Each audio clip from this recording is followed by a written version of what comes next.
Hi everyone, and thanks for joining this presentation. I'm Michael Flood from Finaster Pro.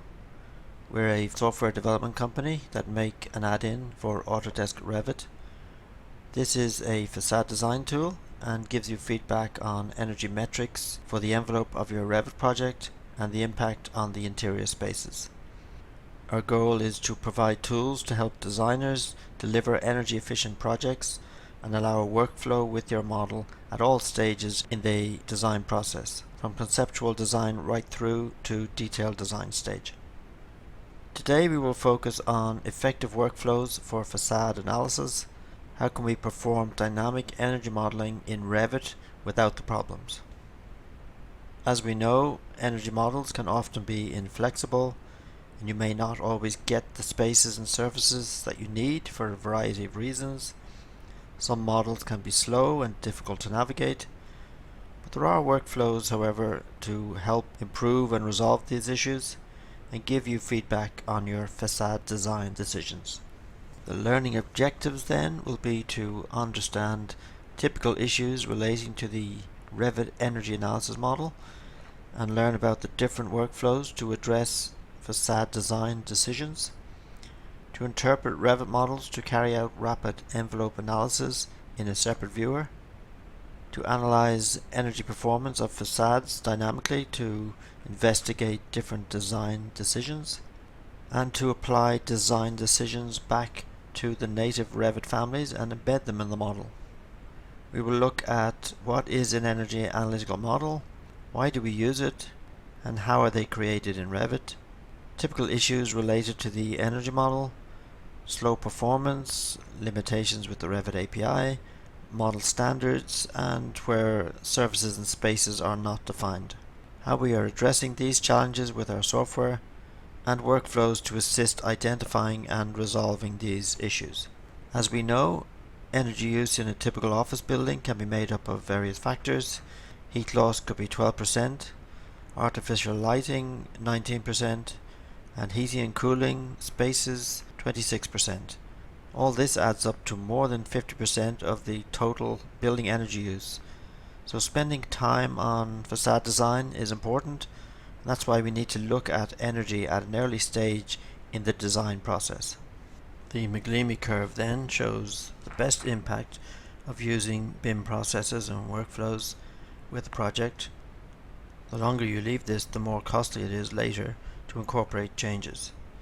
This also applies to energy modeling, where we have a window of opportunity early on to make the best use of energy analysis and positively impact the building design. That's why we try to use energy modeling early in the design process to highlight areas that require attention and suggest resolutions. Understanding the energy performance in buildings then involves optimal glass-to-wall ratios to make best use of solar gains and daylight. This will then help to minimize heating and cooling of spaces and the use of artificial lighting.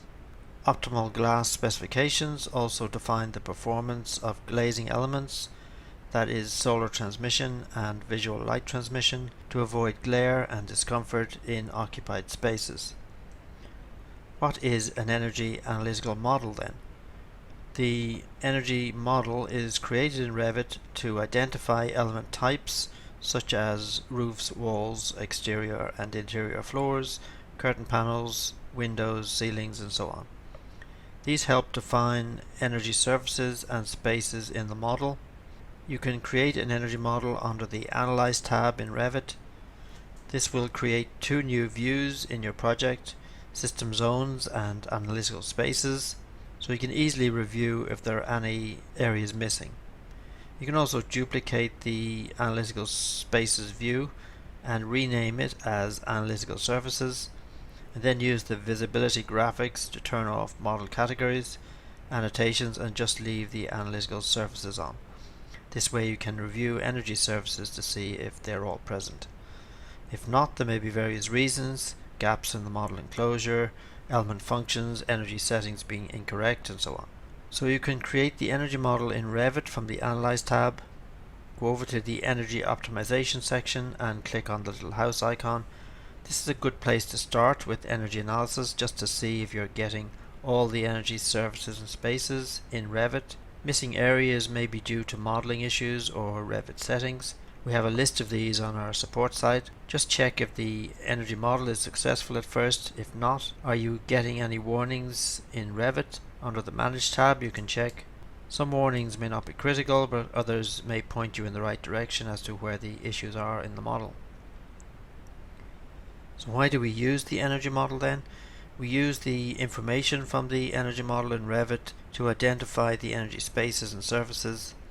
Energy spaces are areas within the envelope which benefit from solar gain and daylight. They also identify element types such as walls, roofs, floors and so on, and how they transmit heat.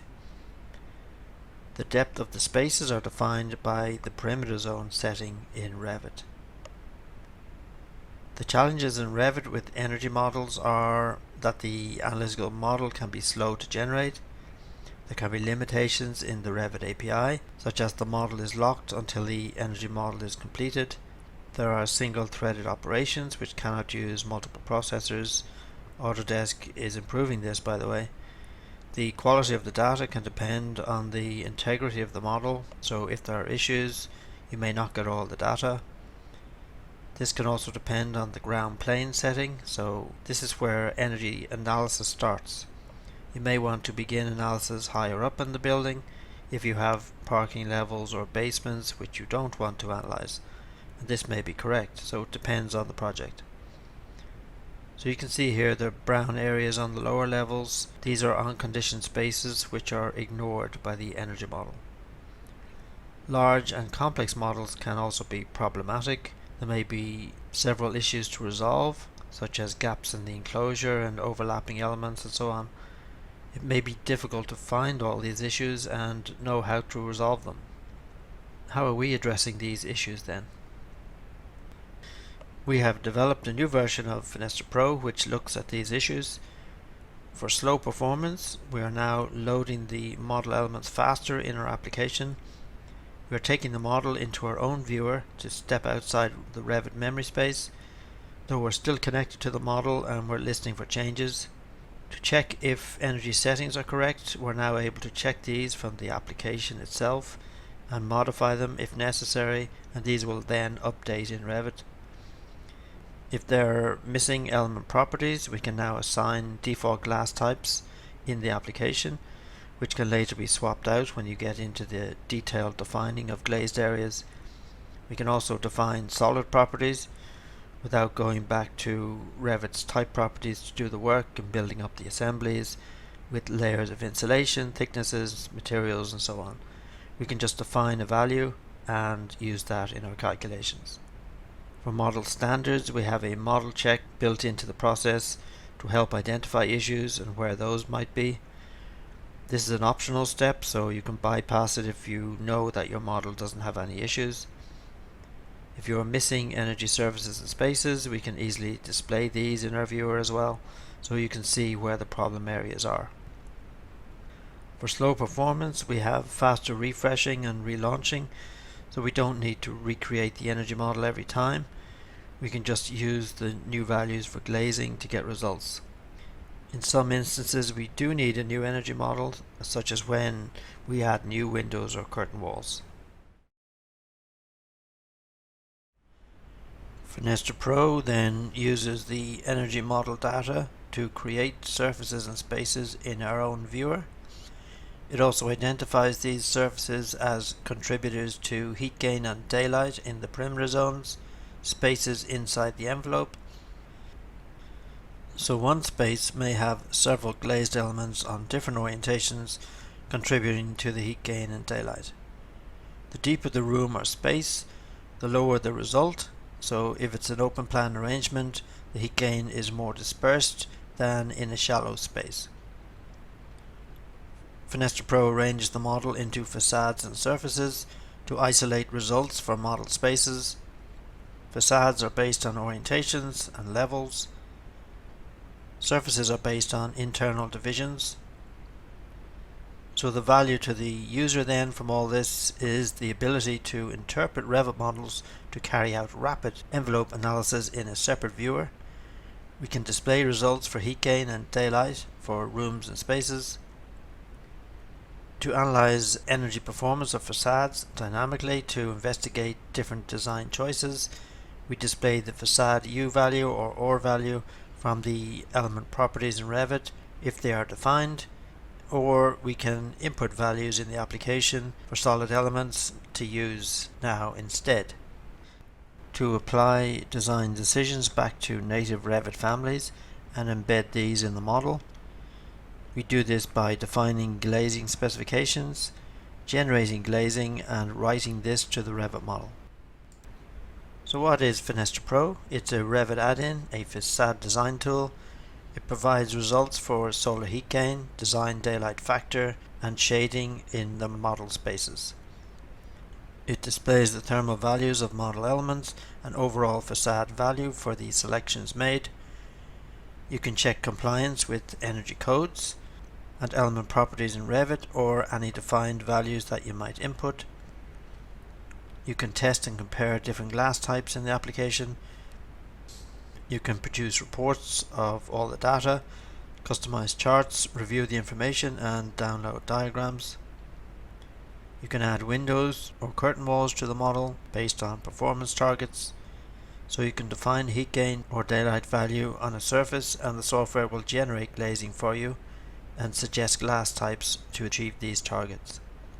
Selected elements in the viewer will also highlight in Revit if required.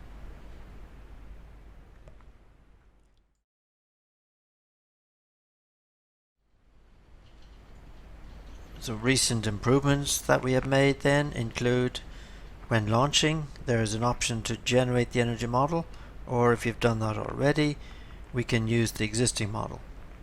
So if you have already used the model in a previous session, you can continue and your results and settings will be saved. So you can quickly return to where you left off. You can check the energy settings from the application and modify them here.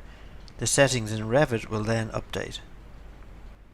The critical energy settings are now available here, such as the mode, the phase, perimeter division, and the ground plane. You can assign default glass types if they're not defined already in Revit for your glazing elements. The Assign Glass button will list any glazed elements which require analytical properties to be set, and you can choose to assign a default glass to selected families or to assign to all. You can also isolate these in the viewer. There's a built-in model check during the startup stage where you can review any issues in your model.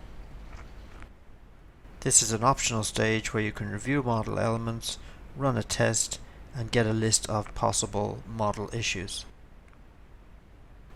You can review where the energy surfaces and spaces are in the model, and if they are missing, this is displayed in the viewer. You can isolate energy surfaces and spaces in the viewer to check if all are present. You can select surfaces from the list, from the model viewer, or from the charts.